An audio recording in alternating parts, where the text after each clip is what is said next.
So, good day everyone. Today we will dive into three essential visual basic tools that can turn your meh app into a pro experience. So you will learn the tool strip container, the tooltip, and the trackbar. So, Let's let's get get to to work. work. First up is a toolstrip container. A toolstrip container is a layout control that provides a dedicated docking system, or you could say it's a parking garage for the toolbars, menus, and status bars on all four sides of a form. So without this, toolbars are static or it just floats around within the form.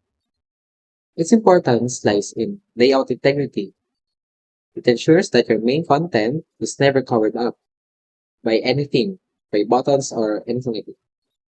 And another is user customization because these containers allow rafting or your freedom to move the buttons or any elements tools that you have inside the container. So some common usages of the toolstrip container is docking or filling the form. This num this the number one is it setting that dock style to fill will fill up the entire form. The toolstrip container will then be uh, linked to the edges of the form. Next is the visibility. So if you set the left toolstrip panel to false, you cannot access it. You cannot see it. So the your other options will be the top, right, and left for rafting.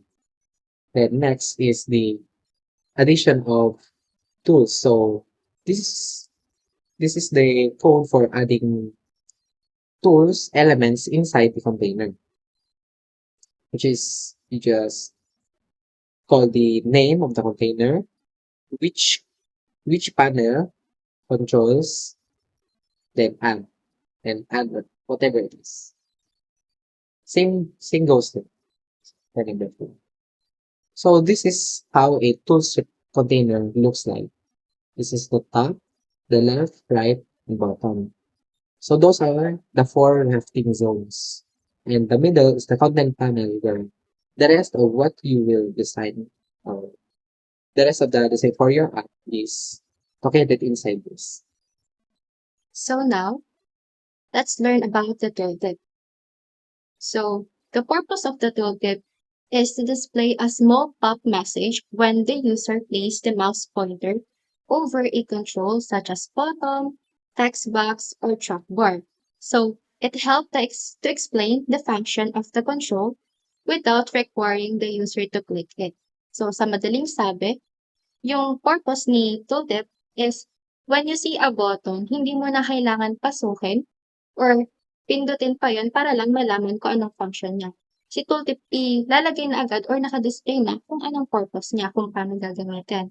So, ang importance is it guide the user on how to use the interface, improve user experience by giving helpful information, reduce the confusion in application, and make program more professional and user-friendly.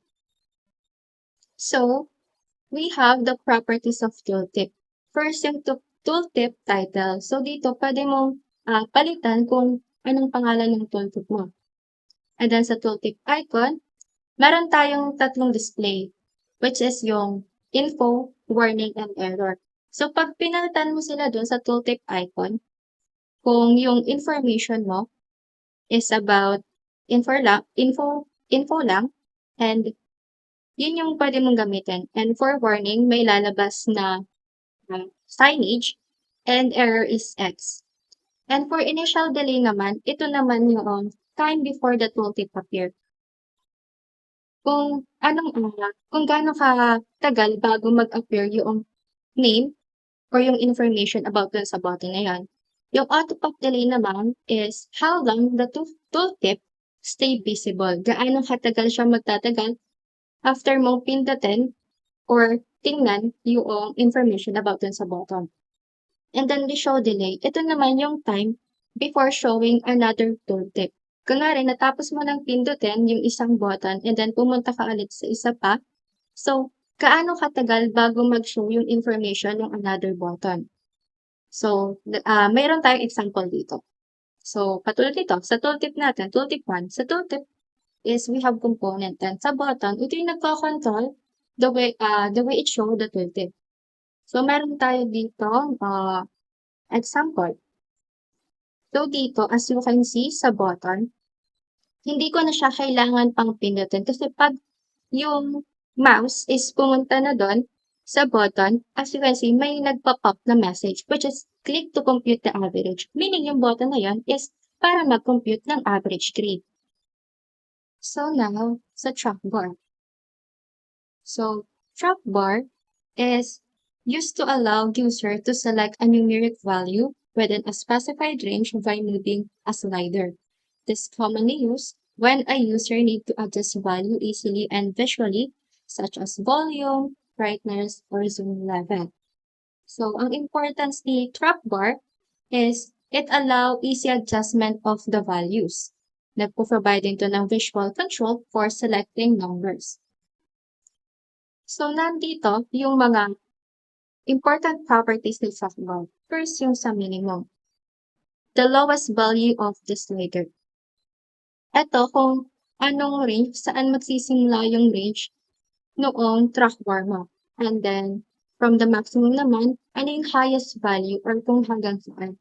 Kunwari, for example, like we have sa RGB, we start from the 0 to 255. So, yung minimum natin yung 0 and maximum is yung 255.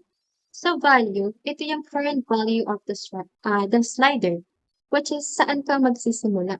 Saan magsisimula yung slider. And then yung tick frequency. Distance between the tick mark. So, ilan yung pagitan ng tick mo? Kunwari, ang tick mark mo is, ang pagitan ay 10. So, magiging 10, 20, 30. Ganon. So, orientation. It determine if the track bar is horizontal or vertical. Sa track bar, may dalawang pamilian, which is yung horizontal or vertical. Depende kung anong gusto mo. So, example na ito. So, dito, meron tayong sa volume. Yung volume natin, ang minimum niya ay 0 and maximum is 100. So, yung value natin, nag-start siya from that 0. And yung tick frequency niya is 10. Yung orientation is horizontal. So, another, dito naman sa brightness control.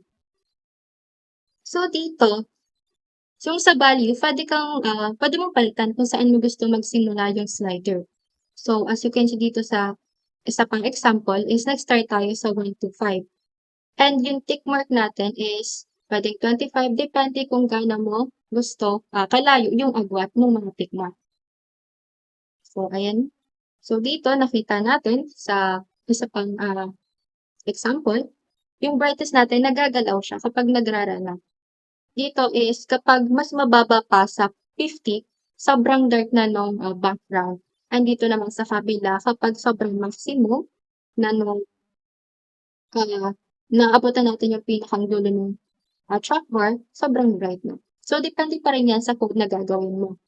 Yung track bar natin, sabi nga natin, pwede siya sa mga values, di ba? Nababago-bago siya. Katulad nga nitong sa brightness controller. So, ngayon, tayo ay magsisimula na ilapat or isagawa yung mga natutunan natin at i-explain ni Sir Renz yung inyong gagawin. This is our activity. So, gagawa kayo ng project that controls the color of a panel utilizing the three design tools we discussed today. So, ang gagamitin is yung track bar, which is yun yung mismong co-control dun sa color ng panel. Then buttons inside the toolstick container. So, yung dalawa lang yan. Isa na magsa-save ng color na mapapalagay sa isang list box. Then, the other one is magre-reset. I-reset niya yung track bars para bumalik sa default, which is in white. So, another is the tooltips. So, dapat lahat ng features na meron ka doon, yung top bar, yung buttons, meron silang tooltips to give extra information or extra details kung ano ba yung ginagawa. So, this is how it should look like. So, ito yung panel. Ito yung babaguhin ng kulay. Then, next is, ito yung top bars. So, ito ang mamanipulate ng colors nitong panel. And, dyan sa top bars na yan, responsive dapat yung tooltip. So, kapag ginalaw mo sa track bar, kung nasaan siya currently, let's say, nasa 50 siya, around dito. So, may may nakalabas na tooltip doon na sinasabi na itong kulay na ito ay 50 ang value. Then, ito, nasa taas, ito yung buttons mo. So, yan yung save and reset. Then, ito yung list box, which is kung saan i-record yung mga coordinates ng colors. So, this is the activity, the project. So, ito na yung panel.